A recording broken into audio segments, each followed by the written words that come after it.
আমরা সেদিন আগেই গুনার স্বীকৃতি দিয়ে দেব।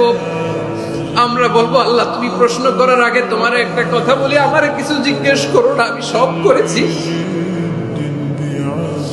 এমন কোন পাপ নাই যে পাপ আমারে দিয়ে হয় নাই।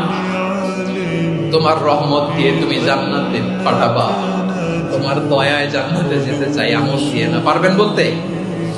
কিয়ামতের দিন আমরা বলবো, আল্লাহ আমার আমল দিয়ে জান্নাত চাই না, আমি তোমার দয়া দিয়ে জান্নাত চাই। তোমার দয়া ছাড়া আমার কোনো উপায় নাই।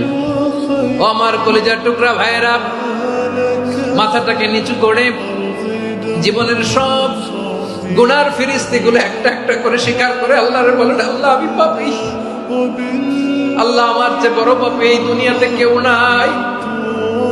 আকাশের নিচে জমিনের উপরে আমার চেয়ে বড় পাপী কেউ নাই। একটা একটা করে আমরা স্বীকার করি আমি পাপী, সব পাপের স্বীকৃতি দিলাম। আল্লাহ তাআলা যদি দয়া করে আমাদেরকে মাফ না করে, আমাদের বাঁচার কোনো উপায় নাই। আপনি কি ভেবেছেন আপনার নামাজ দিয়ে আপনি জান্নাতে যাবেন?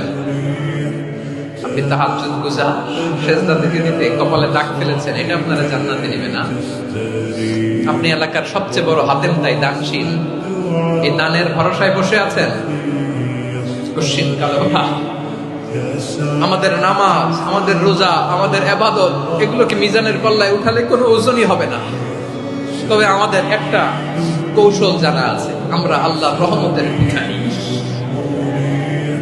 কারণ আল্লাহ যদি বিচার করে বাঁচার কারো উপায় নাই। আল্লাহ যদি বলে ফেলেন তুই এটা করলি কেন, ওখানে গেলি কেন, কোরআনে 1000 বার নিষেধ করলাম তারপরেও এই পাপে জড়ালি কেন, এরকম প্রশ্ন ছুড়ে দিলে আমার উত্তর আছে?